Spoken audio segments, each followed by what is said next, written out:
Good morning, everyone. Can everyone hear me? Great. Welcome and good morning to our friends in the United States and Erev Tov to our colleagues in Israel.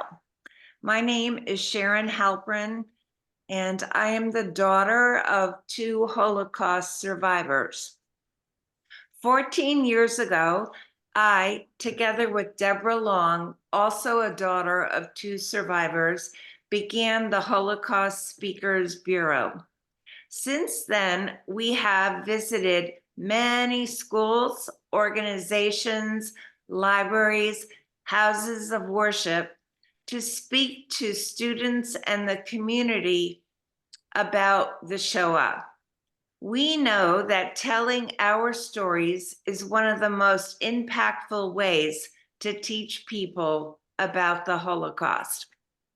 I am so pleased that you've taken some time from your busy lives to spend an hour with us to commemorate International Holocaust Remembrance Day.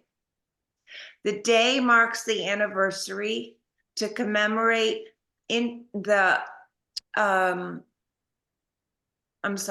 it marks the anniversary to commemorate the liberation of the Auschwitz-Birkenau concentration camp by the Red Army.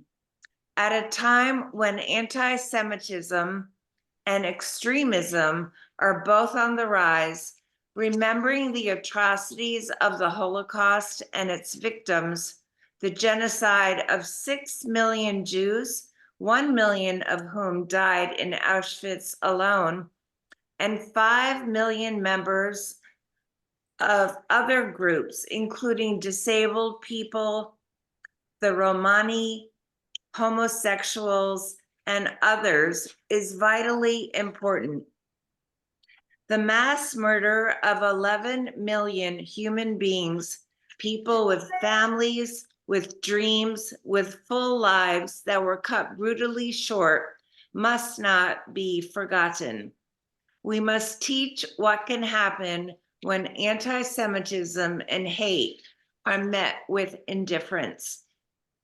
The Ghetto Fighters House, known as Beit Lochamei HaGheta'ot in Hebrew, was founded in 1949.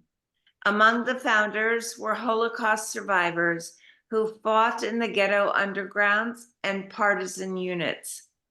The Ghetto Fighters House, located in the Western Galilee between Akko and Nahariya, was the world's first museum to commemorate the Holocaust and Jewish heroism, with a focus on Jewish resistance in the ghettos and concentration camps.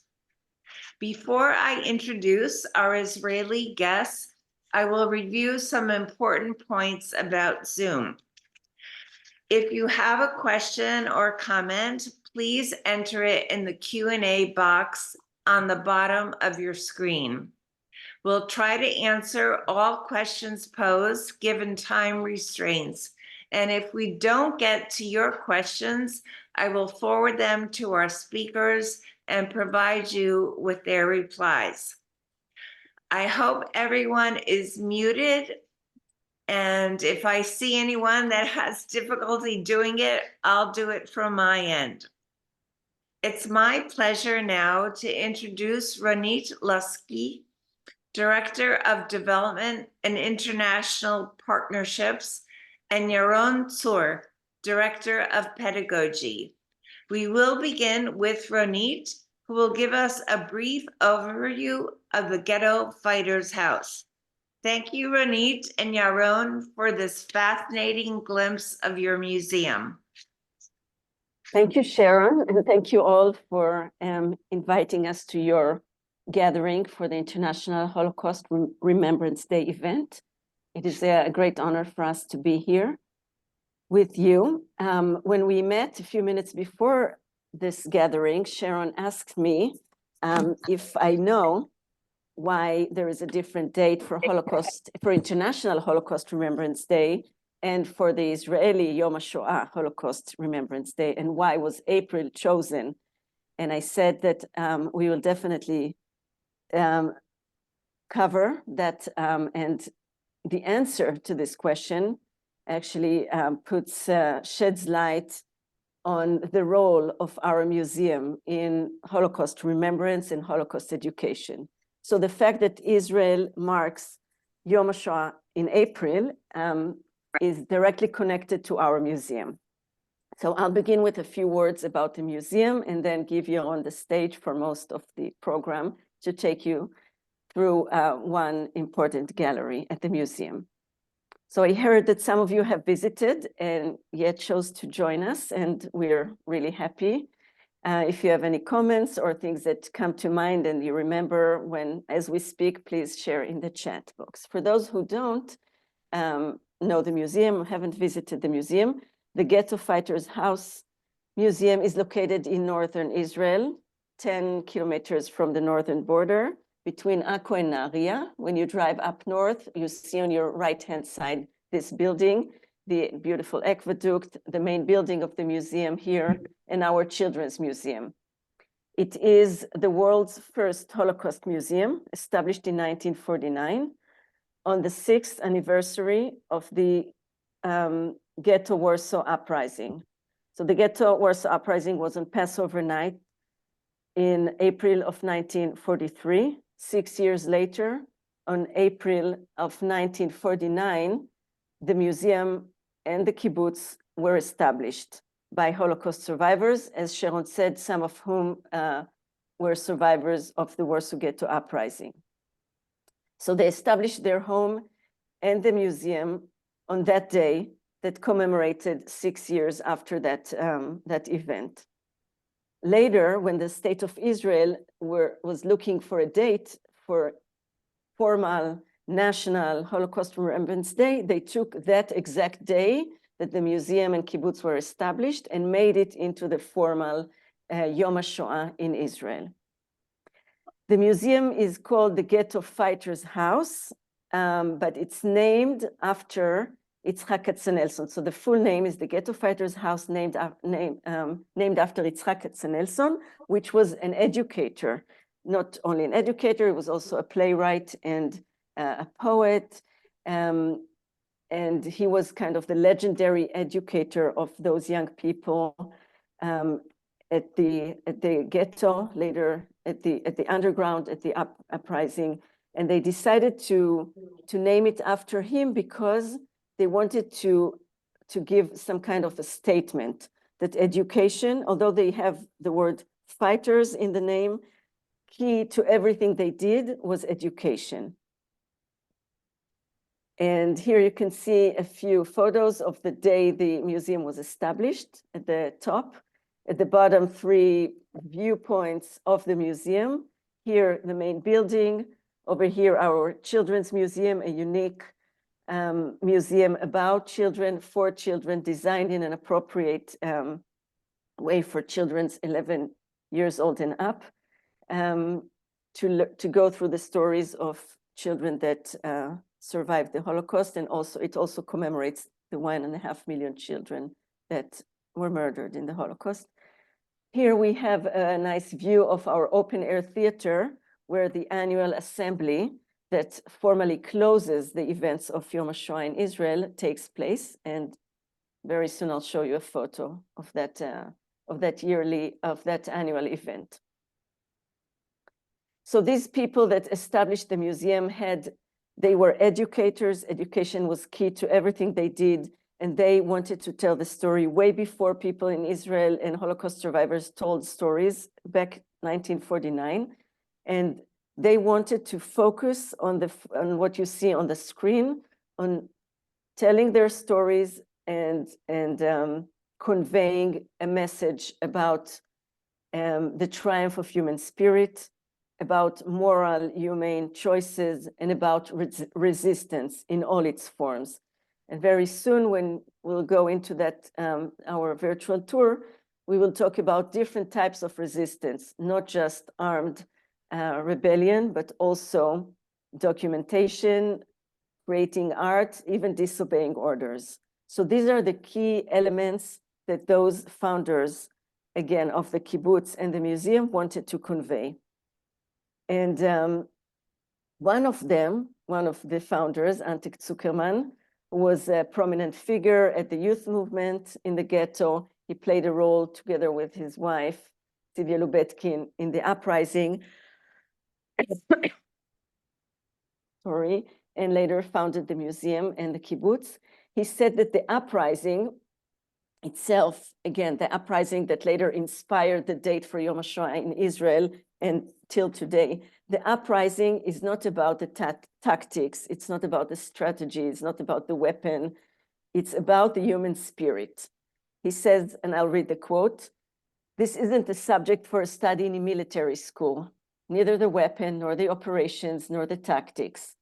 If there were a school for the study of the human spirit, that is where the uprising should be a major subject." So our museum, the Ghetto Fighters House Museum, is what we would like to see it as a school for the study of the human spirit.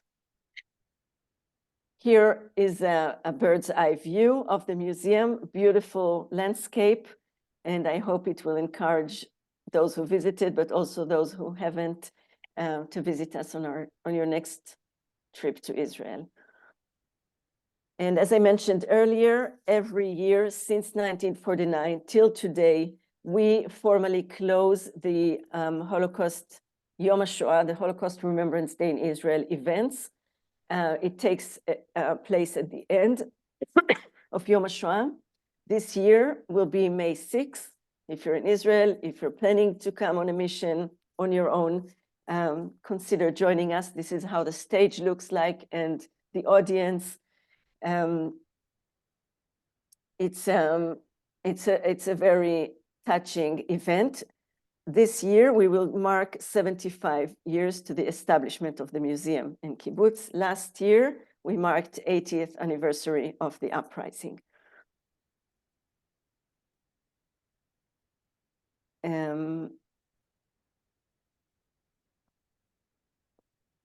Okay, and this is just a quick peek into one of our galleries.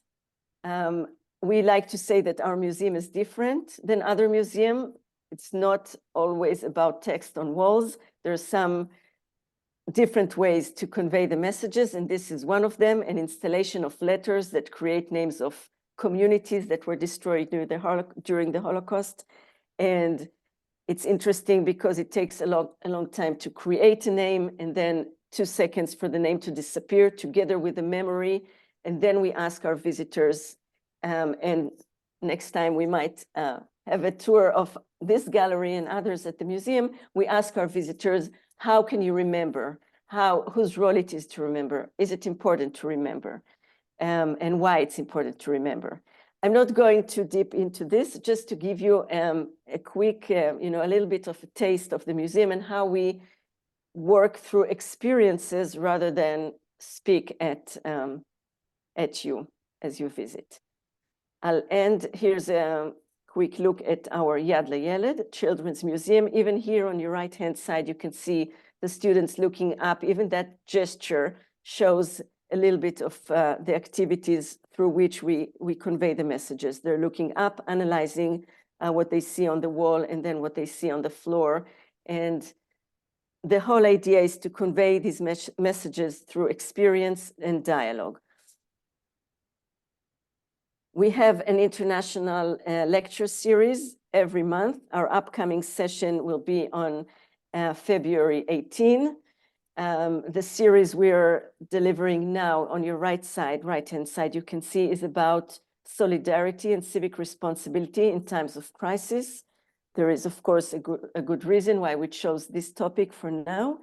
And the next session, which if you're interested, ask Sharon to send us an email. We can add you to our mailing list and you'll be invited. It's free. It's always on Sundays. It's English speaking, of course. And the next session will deal with solidarity among Jewish women prisoners in Auschwitz. And I'll end just with this quote that we strongly follow. again, by Itzhak Antek Zuckerman that I mentioned earlier, we emerged from shattered walls, came here to build new walls, new houses that pulse with life. And Yaron will now take us into this house, which we call the house, the Ghetto Fighters House, and take us to one gallery and show how these messages, these ideas are conveyed. If there's any quick question, we can answer. If not, we'll go directly to the tour.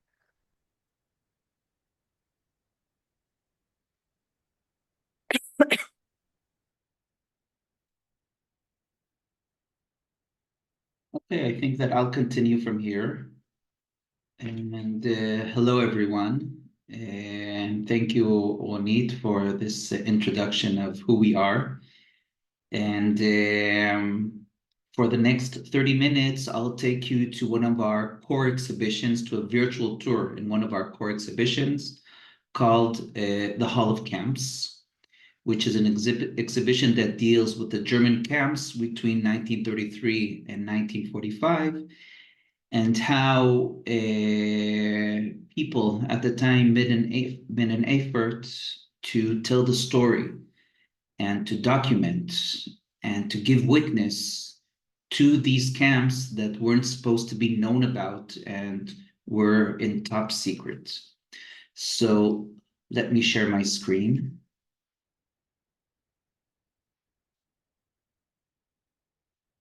Okay. Just a second. Let me see you. There you are. Okay. So what you're looking at the moment is the entrance to the Hall of Camps, which in our museum is located in the lowest place of our museum, meaning you need to go as low as possible to arrive within this exhibition. And it's based on the famous quote of Primo Levi, the famous Holocaust survivor from Auschwitz, from Italy, who wrote, "We have reached the bottom of the step. Below that, it is impossible to go any further." Meaning that this exhibition is the lowest place in the museum, and metaphorically, the lowest place of humanity. And it begins with this statue that you can see right here of this woman with her two children. One is a baby in her arms, and another is an infant walking right near her. They are already without clothes and on their last way to the crematorium, to the gas chambers of Auschwitz. The person who created this, his name was David Oller. He was a prisoner and an artist from France. And this is something that he saw one day when he was working as a prisoner in the crematorium, and he saw this woman with her children, and it never left him. And when he came back home to Paris, it was one of the first artworks he created about his experience in Auschwitz. So now we'll go downwards to this exhibition.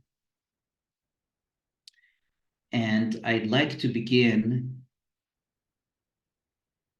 with this picture, these series of pictures over here.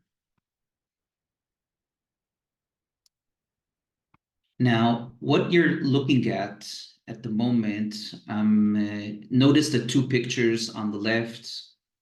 The far left picture, you can see prisoners in Birkenau, and you can see the smoke over here. And down here are the corpses being burned in Auschwitz in Birkenau. And over here, this picture, it's a bit difficult to see, but what you're noticing are women, again, without their clothes, and they also in Birkenau are on their way to crematorium number 3, Soon they will go underground, beneath the ground, to the gas chambers. Now, I'm showing you these pictures not to shock you, but to ask ourselves, who took these pictures and why? So these pictures weren't taken by German officers. They were taken by Sonderkommando prisoners who were working at the time in that crematorium, in that area. How did they take the picture? Well, there was a camp in Auschwitz called Canada. And why was it called Canada? Because all of the suitcases of the victims were taken to that camp where the suitcases would be opened and the prisoners would take out all of the things within the suitcases. And at the end, all of the riches would be sent to Germany. And one of the items they found in these suitcases was a camera with film inside. So they steal the camera and they take these pictures. And why are these pictures so dramatically important? Because these are the only pictures of Auschwitz in true time. These are the only pictures that were taken as the victims were being either killed or moments after they were dead. And they took these pictures, of course, secretly. Again, if they would be caught at that very moment, they would be executed. And their idea was to take these pictures and afterwards take the film, smuggle it outside of Auschwitz to Krakow, the city nearby. And then these pictures were developed over there. Now, they were risking their lives not to save themselves.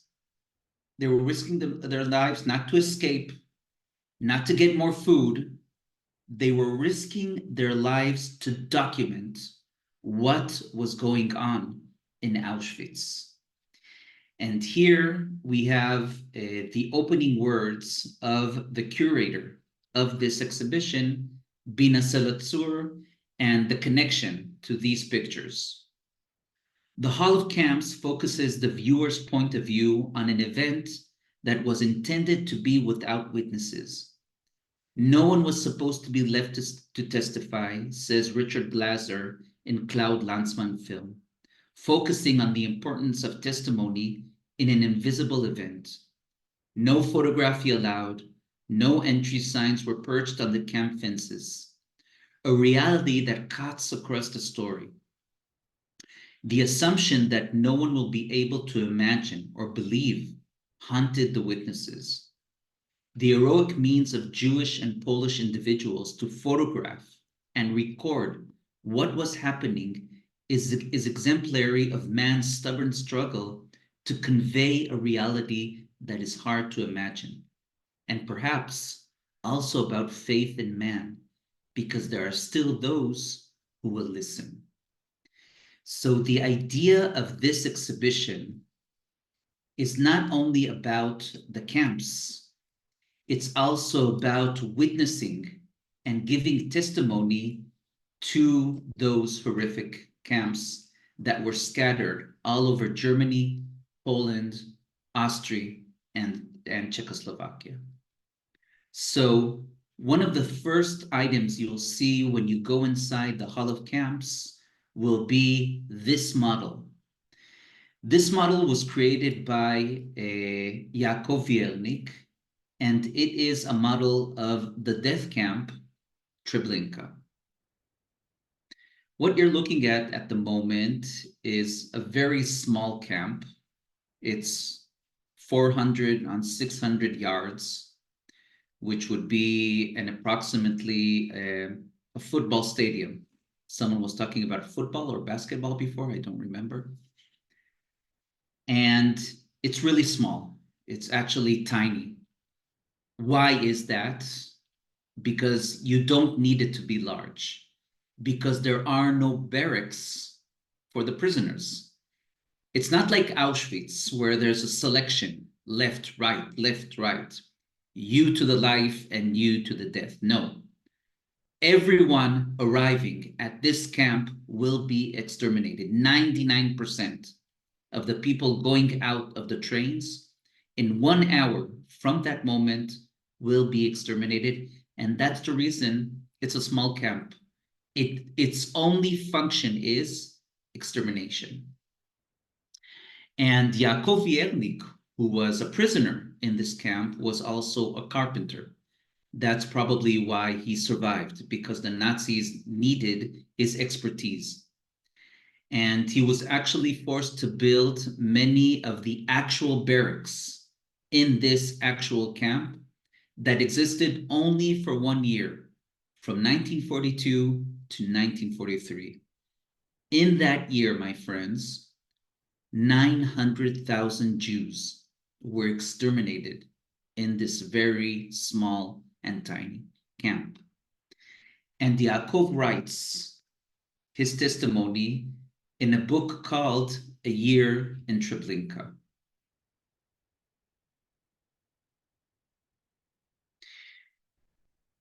The day will come and all this will come to an end and evil will be eradicated. A day will come and on the ruins of cities, souls will build new homes. Babies will be born again and children will play on the roadsides. Life will go on because that's the way of the world. The sun will rise, everything will prosper again, and no one will remember. I shudder at the thought that no one will know, and even more afraid that no one will believe. I dread at the thought that we, the few, the survivors of terror, will be considered insane if we tell our story. A generation will pass from the world. The eyes of the last witnesses will be covered with dirt, rugs, and with them will come the end of memory. Only one thing burns inside of me and urges me to tell accurately and immediately.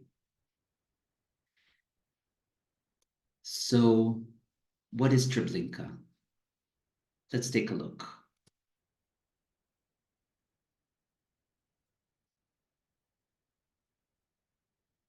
So we're looking now at the railroad over here where the train stops, okay, right over here. The victims leave the train and are standing right here in this area where there is one small selection. Again, it's not like Auschwitz where 80% will be killed and 20% will become prisoners. 99% of those leaving the trains in 1 hour from now will be in this large building over here, which is the gas chambers. And half an hour later, they will be in one of these pits over here. Let me show you.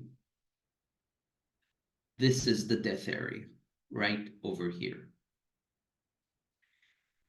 And what happens, they go in these two barracks over here where their clothes are taken off. And then they go inside the gas chamber over here. There are 5 rooms on this side and 5 on the other side, 10 rooms. Each one of them is one small gas chamber.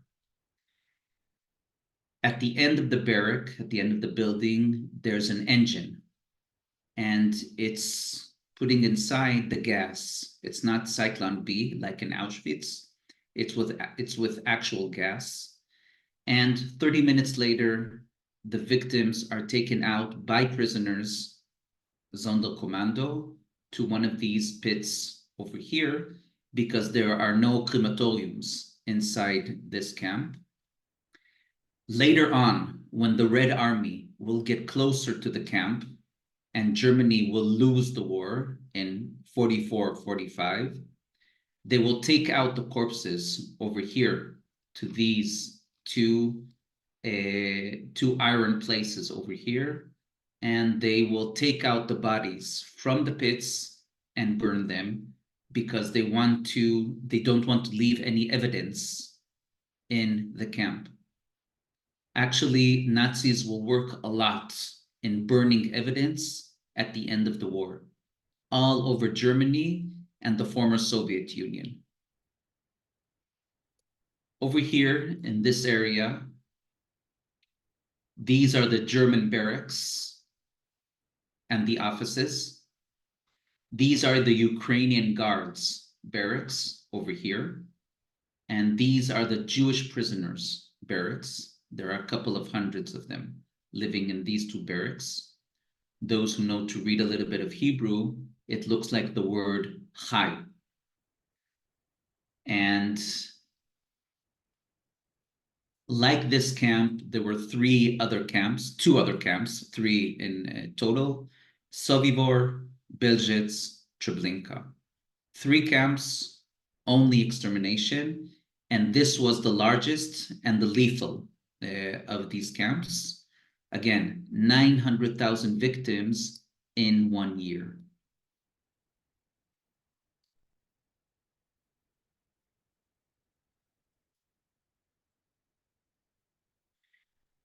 Another very eye-catching artifact in our exhibition is this map of Europe. France, Germany, Poland, the former Soviet Union, and down here, North Africa, Libya, Tunisia, Algeria, Morocco. And each light that you see on this map was a camp, was a German camp scattered all over Europe. The red lights in Germany, concentration camps. These were camps actually built not for Jews, but for German opposition. If you're not with us, you're against us. And if you're against us, you'll find yourself in one of these camps. The first one near Munich, over here, it's hard to see, in the south of Germany, Dachau. And all of the camps built afterwards in Poland were a replication of that first camp.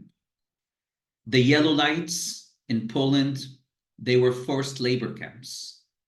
What are forced labor camps? Let me show you over here.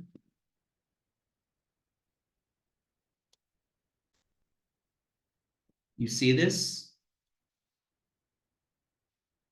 These are companies, corporations, factories. Some of them you must know.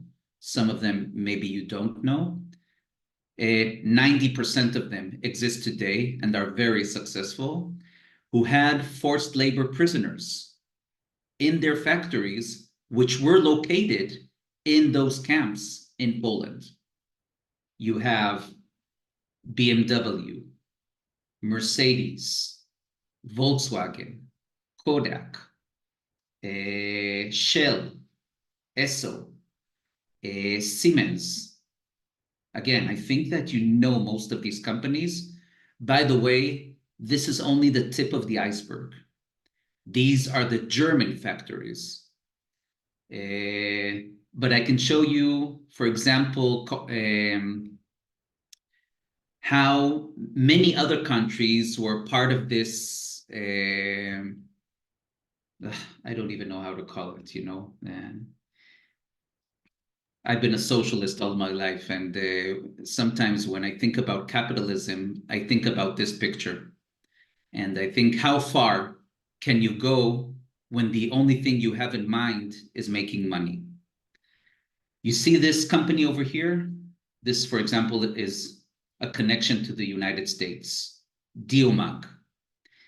Diomag, you won't know them, but you know their father company, IBM. The first computer company in the world. And in the 40s, they don't have computers yet, but they do have something similar to computers.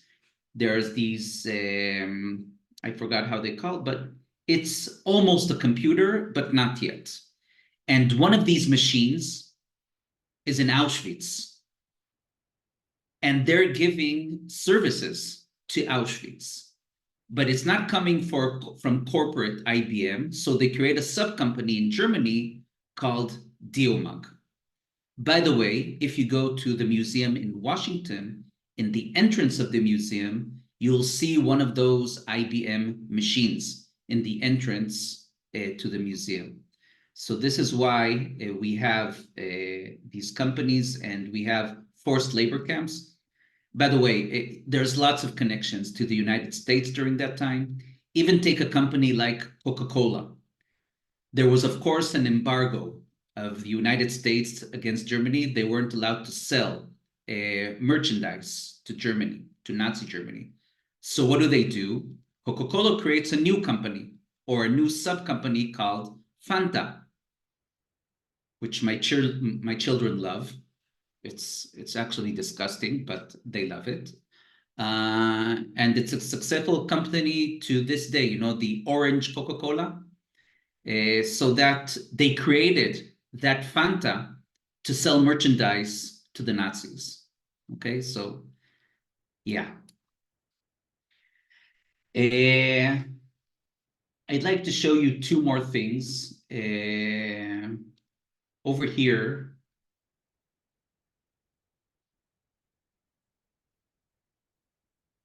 can you see this?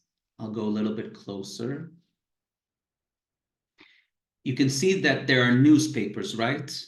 And they're cut. And you see that there are drawings, for example, this one, on the newspapers. Now, what's going on there is a Polish man, a railway worker. He sees these trains going with Jews to the camps, in this specific case, to Sobibor. And he draws pictures of the victims inside of the train. Let me show you this a little bit better, okay? Just a second. Let's enlarge this.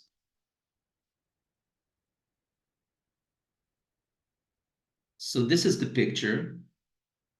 And on the other side of the newspaper, on the other side of the drawing, he writes this down. A window in the car, they ask for water. The guard keeps an eye open. We are sitting on a train on a parallel track. I draw slowly on a newspaper.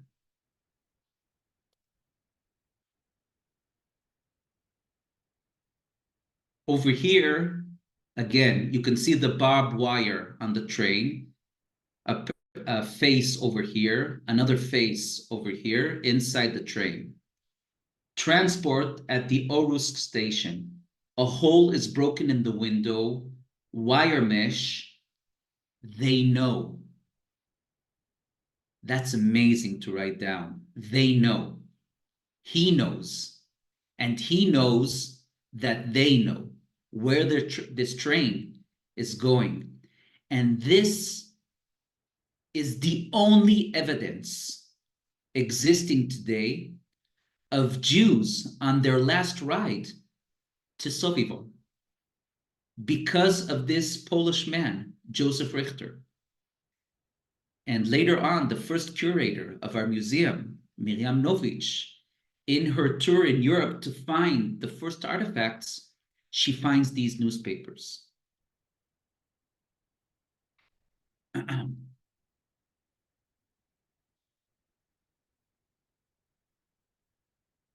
Our museum is an educational one, and it's not about only teaching history.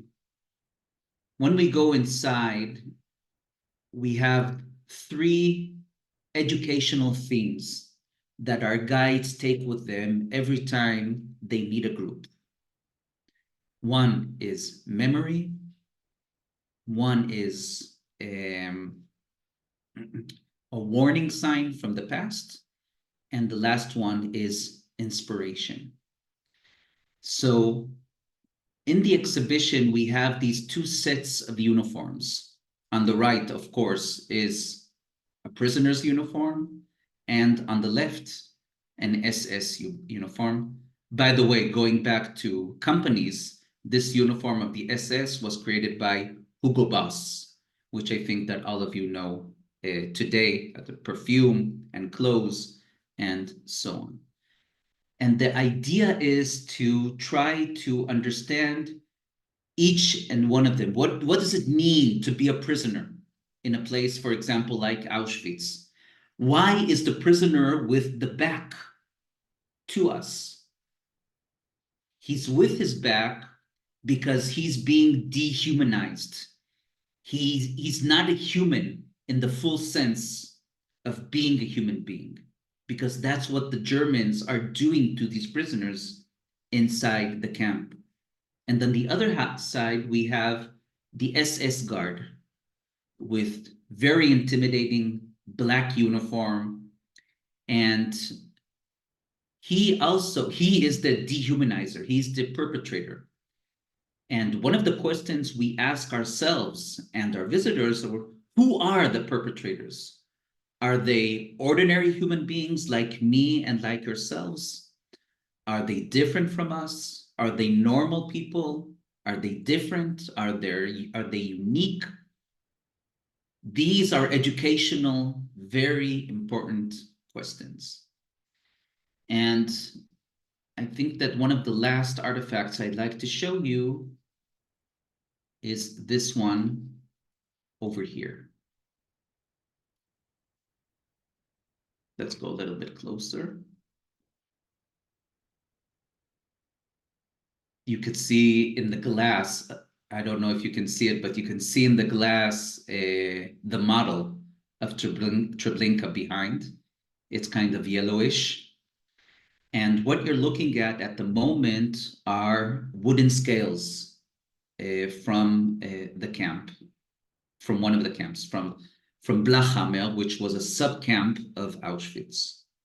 Now, these wooden scales were created by 3 women inmates in that camp. And why did they create these wooden scales? To divide the food equally among them. Now, this is something to think about for a moment, okay?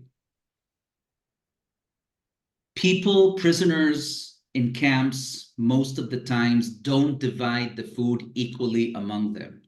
Sadly, most of the time, they do the opposite. They steal from each other. Most of the time, you're alone in a camp. And most of the time, nobody helps you. The opposite is true. Actually, what the Nazis do, and it's part of their system, they take one step backwards, and the prisoners run themselves. Prisoners are in charge of other prisoners. And prisoners themselves are dehumanizing themselves and their fellow prisoners. For them to create a system of equality, which are these wooden scales, in a place like Blachhammer, Auschwitz, it's almost impossible. Not physically, mentally. Because the idea that we are still human beings, Nazis can't take from us our humanity. They can take our clothes, they can take our hair, they can take everything, but they can't take 2 things, our humanity and our ability to make a choice.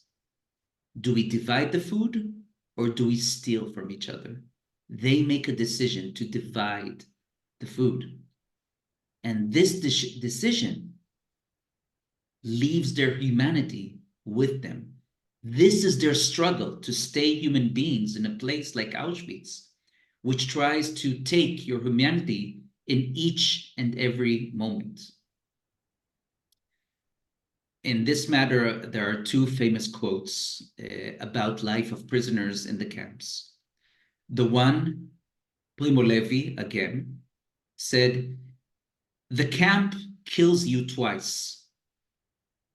Once, it takes your humanity, it takes your soul, it takes everything, it takes your essence, and then it takes your life. And he writes, I'm not sure which one is more difficult. And the other quote, which I think is very important to this discussion, or to this maybe optional discussion later on, it's about something that Viktor Frankl wrote in Auschwitz. Viktor Frankl, a psychiatrist, he came from Vienna. He was a prisoner in Auschwitz. He was one of Freud's students. And he actually created a whole concept of therapy as a prisoner in Auschwitz. And he wrote, I did not choose to be a prisoner, but I did choose what kind of prisoner I will be. Which, when you think of it, it's kind of an amazing saying, you know, that, of course, you can't choose your circumstances of where you're born, if you're born Jewish or not, if you're born and you will be taken to a camp. But one of the things that you can choose is how to act in a certain circumstances. In this case, being a prisoner in a place like Auschwitz. Now, to us as educators, this is very important, okay? Because on the opposite side of the wooden scales are, of course, the model of Treblinka. Now, as educators, we can't tell our visitors, you see this model? Do the opposite. Education doesn't work on bad examples or examples of evil. I can't tell our young visitors, do the opposite of Treblinka. What is the opposite of Treblinka? What is the opposite of dehumanization of people? Well, the curator says, this is the opposite of Treblinka. And I 100% agree. Our experience in our museum is to educate not by evil, but by examples of good and by examples of human choice. And to show our visitors that even in a place like Auschwitz, people were constantly making moral choices for the good and for the bad, okay? Everything was going on. And that this is possible maybe tells me something about my options and my possibilities in 2024 as a young person, and how I see myself in life and in my society.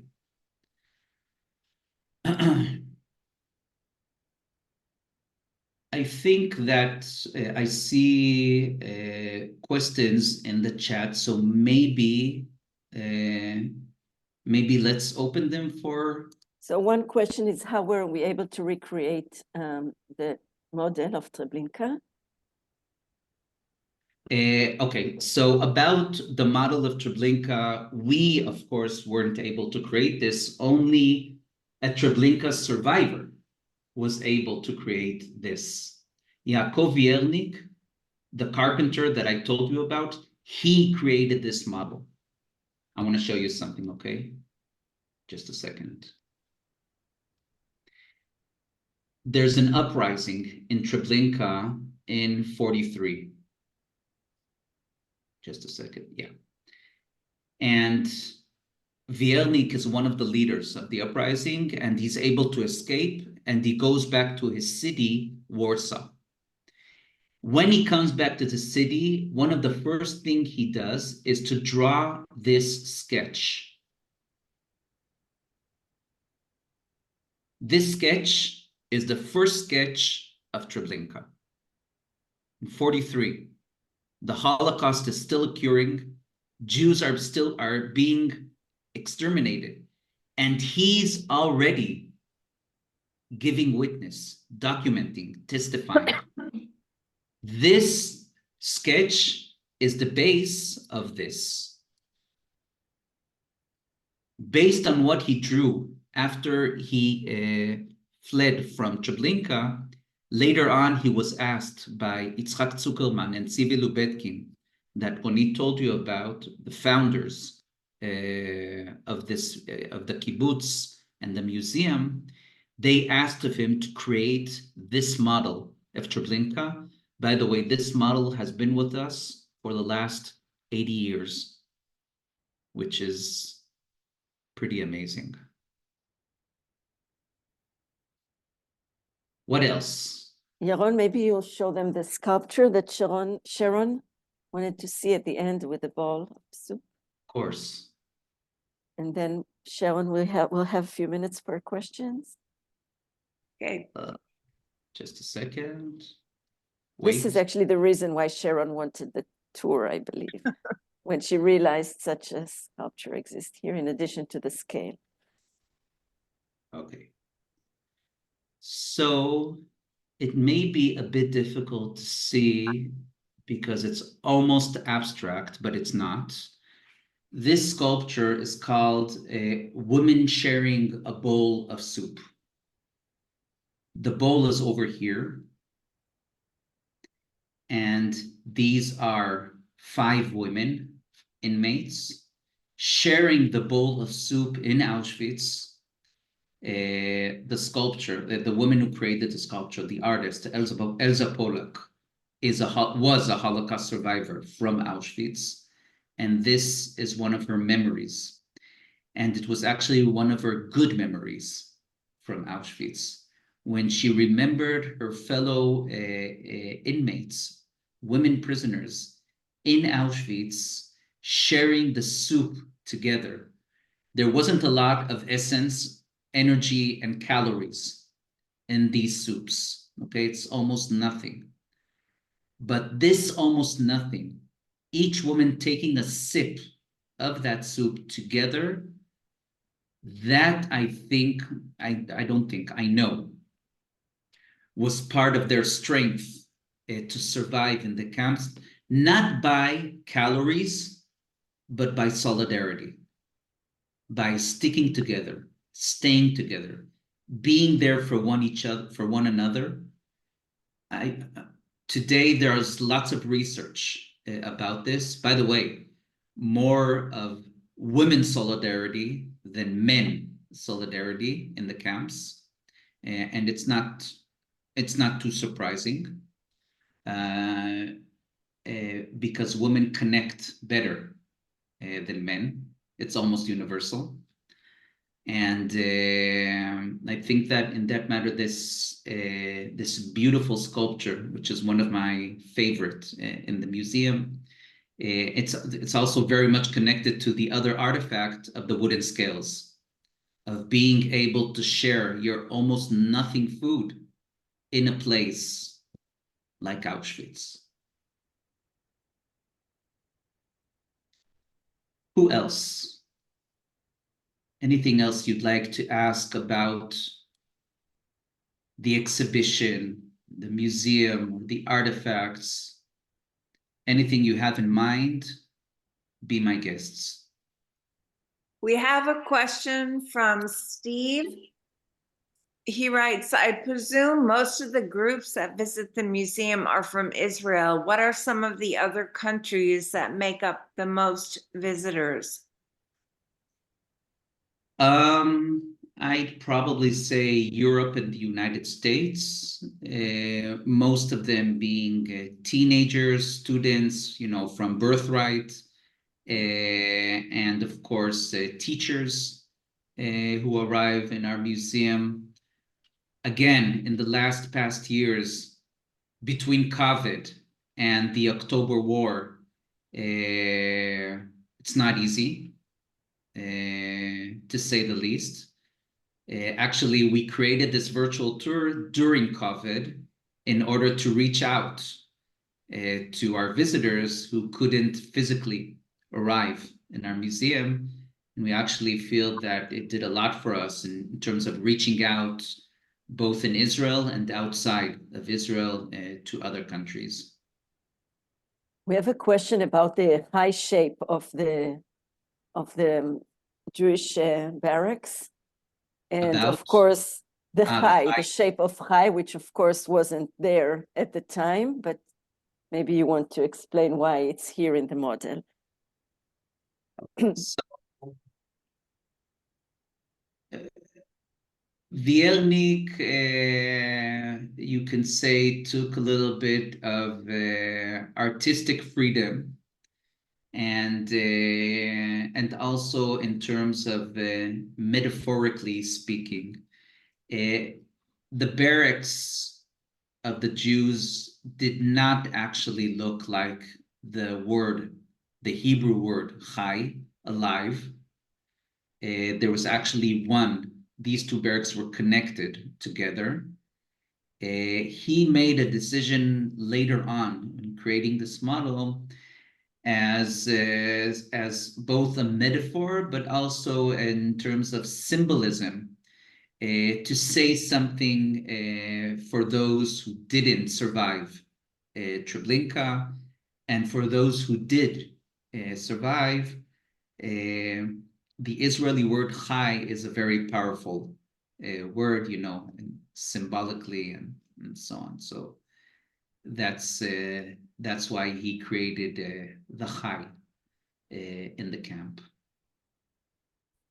Martha asks, did the creators of Yad Vashem consult the creators of your museum? And if not, why not? It seems so a great omission to me. Well, as we say, my best I'm friend. choosing the questions and then you're choosing others. Yeah. We have, I think, good working connections with Yad Vashem, both in terms of education and archives and sharing collections together and so on. Last week, we had a seminar, a Zoom seminar together with Yad Vashem. Our museum was, of course, 10 years before Yad Vashem. So, of course, I think that there was a lot of cooperation in the beginning. Later on, Yad Vashem became the National Museum of Israel regarding Holocaust memory. So you could say that things a bit shifted. But to this day, our museum is considered the second largest museum in Israel in terms of Holocaust memory. And every year, in the day of commemoration of the Holocaust, Ronit spoke about it a bit before, the opening ceremony is in Jerusalem, in Yad Vashem, and the closing ceremony is in our museum in the Ghetto Fighters House outside. So yeah, I think there's good connections. That was me being very diplomatic. Ronit, do you want to take the other question? No, it's good. Go ahead. Or maybe people can unmute themselves and ask. Yeah.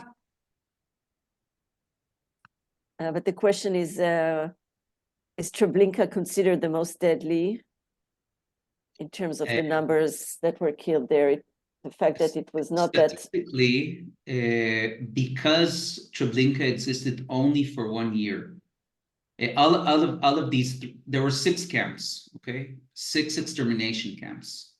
Chemno, Belzec, Sobibor, Treblinka, Birkenau, Majdanek. And in Birkenau, for example, during approximately 3 years, 1,100,000 Jews were exterminated in this camp between 42 to 45. In Treblinka, 900,000 were killed in 1 year. So in many ways, you can say that Treblinka is the most lethal of the camps. But again, I think that because, there were 3 camps created for the extermination of the Jews of Poland, okay? The first one was Belzec, the second one was Sobibor, and Treblinka was the third. In Belzec and Sobibor, the Nazis made many logistic mistakes, many. To the fact that in Sobibor, almost all of the prisoners fled the camps. Treblinka already learned from all of the mistakes made in Belzec and Sobibor, making it extremely dangerous and extremely efficient in terms of the final solution. And that's why the escape, the uprising of Treblinka and the escape is so so heroic, and the fact that Wiernik survived that to tell his story is something that we emphasize. Definitely. Especially from a camp like Treblinka. Feel free to unmute yourselves and ask questions or write them. Jane, do you Evelyn want to have ask been your here. question? I see what grades our students taught about the Holocaust in Israel. So basically, children in formal education start learning about the Holocaust very early, because during the Holocaust day, there's the siren, and even if you're kindergarten, you hear the siren, you know. I think that for educators in Israel, this is a very big dilemma. In our museum, we made a decision that we divided our museum into two museums, a children's museum and a more adult museum. The children's museum are for 5th grade, 6th grade, and junior high. And the adult museum is from high school and above. For example, we won't bring to this exhibition, the Hall of Camps, junior high students. We won't bring 5th graders to this exhibition. It seems inappropriate to us. We think that it come later on, you need to be more mature, more adult, and then to start to go inside of what actually happened during the Holocaust. So the Children's Museum, Yad Layeled, makes the Holocaust more approachable for younger ages by bringing stories of children during that period, but not in camps and in ghettos, but in their hiding and during their escape. So it's like a story near the main story.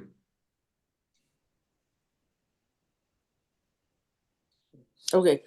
I have a question about the perpetrators of various atrocities in the camps. So we're going back 40 years. Why has it been traditionally so difficult to punish the creators of these camps? Good question. It's a bit political. World War II ends, a new war begins, the Cold War. And then Germany is divided into two Germanys, West and East. The United States is motivated to help West Germany become a successful country, which it had become very successful. And in order to West Germany to become a successful country, the United States needed to close their eyes to many, many, many war criminals, many. And in some cases, the United States took advantage of German technologies. Ask NASA. The first man on the moon is very much Nazi. Not the man itself, but the technology who brought that man to the moon is very much Nazi technology. And of course, the man running the whole program was an ex-SS officer. And this was the very famous case, but it's not the only case. in East Germany, for example, which was under the Soviet Union, they executed most of the war criminals because they weren't motivated to create a West Germany. So, so it really depends. In Israel, there wasn't a very large motivation to find Nazis all over the world, not including Adolf Eichmann, okay? Because that wasn't the main role of the Mossad to find Nazis. And the moment they were able to locate Eichmann, Israel felt like, okay, we did our role. We found an important Nazi. Now, now let the show go on. Okay, so let's continue with life. So, but I do think it's in many cases it was very cynical not to locate and find and to judge these people. They most definitely should, especially when you see the motivations in Hague today. But that's just me. It's not just you. Are there any other questions Yeah, or there are remarks? two people Yeah. raising their hands. Yes, I wanted to ask. So back in the early 60s, I had a teacher in a Yiddish school who was a survivor. He never said exactly if he had been in a ghetto uprising or not. But one day he was teaching a class and he just sort of wandered into talking about the Warsaw Ghetto uprising. And he said something kind of offhanded that the people, the fighters, had no more chance than if we children in the class had been given machine guns and told to go and fight the Nazis. But the way I understood him then, the way I put it in language now, wasn't that that was futile or foolish, that there was absolutely no chance, maybe a few people would live, but that he was affirming something you were saying earlier, that this was a way to hold on to agency when that was being stripped away from you.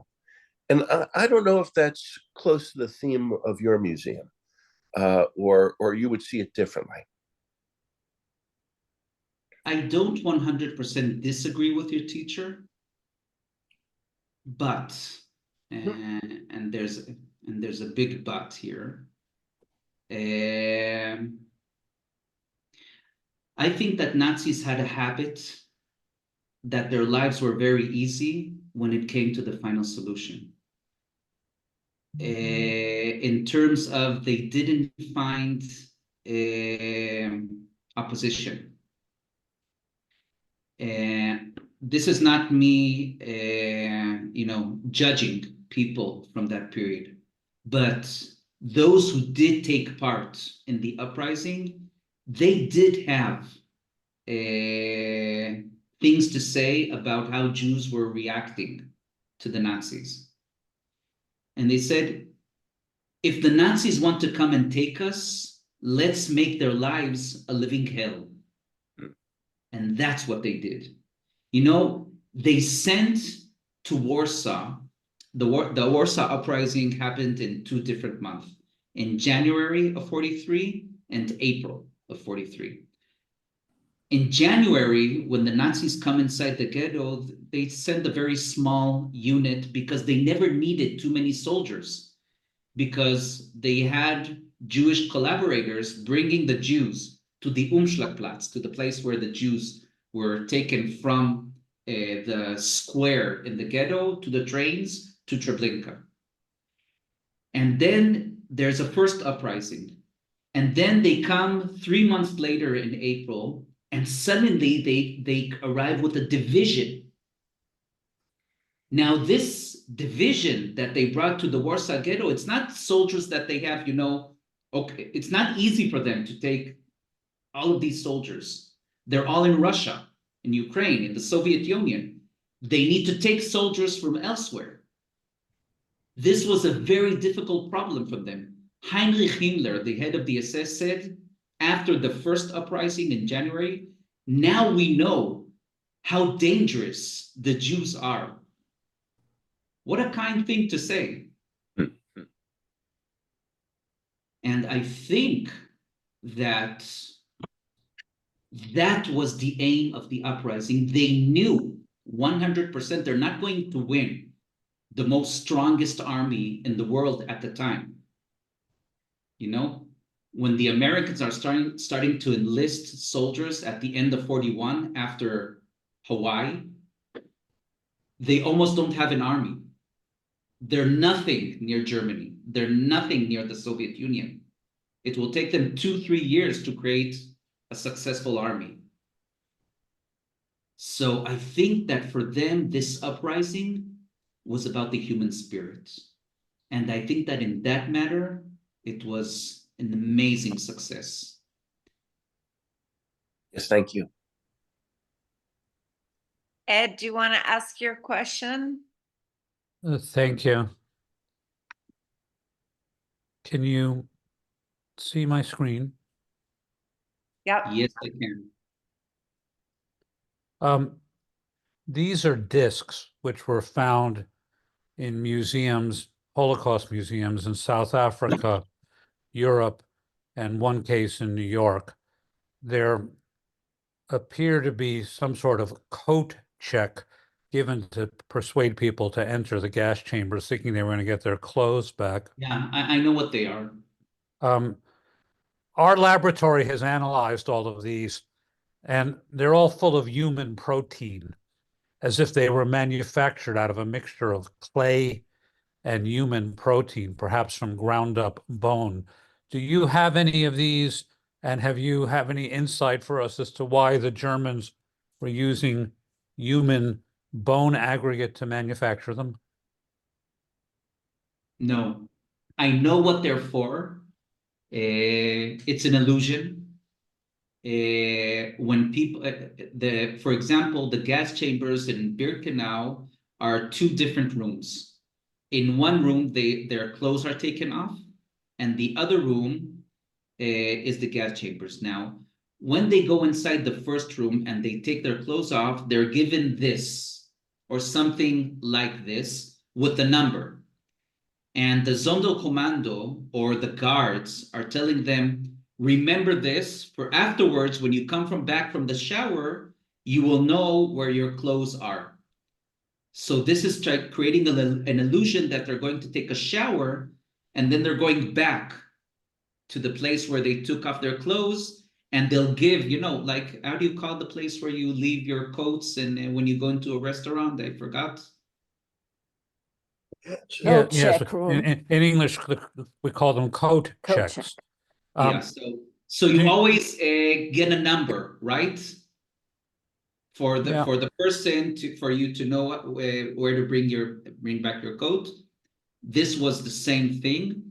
About what you said about the protein, I have no idea. Does the museum have any artifacts of the machines showing how these were manufactured? Our research looks like they're compressed clay, that they were pressed. And it is, I tried to contact the museum in Dachau, which I had heard had a machine, but they did not answer. So you don't have any way of knowing how these were made? No, sadly, I don't. I think that there are 2 very central laboratories and museum. One is in Washington and the other is in Auschwitz. I would definitely ask the laboratory in Auschwitz,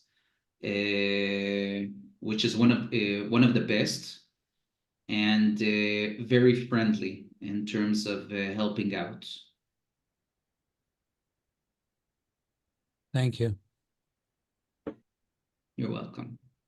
You can stop sharing now.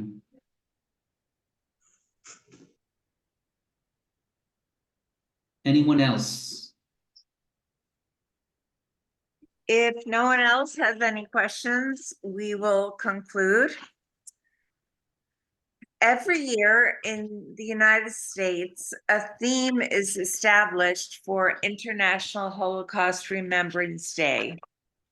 Fragility of Freedom is the theme for 2024. I think it's an appropriate theme given the state of anti-Semitism and growing hatred throughout the world. I will conclude with a few words by Rabbi Lord Jonathan Sacks. Quote, Jews survived all the defeats, expulsions, persecutions, and pogroms, the centuries in which they were regarded as a pariah people, even the Holocaust itself, because they never gave up the faith that one day they would be free to live as Jews without fear. Close quote. May Rabbi Lord Sacks' words come to fruition, and may we see peace in Eretz Yisrael, in the United States, and around the world. Thank you, Yaron and Ronit, and thank you all for joining us. Shalom. Bye, everyone. Goodbye. Thank you very much. Thank you. Sharon. Thank you, Toda rabah. Museum. Thank you very much. Thank you so much. Shalom. Bye. Shalom.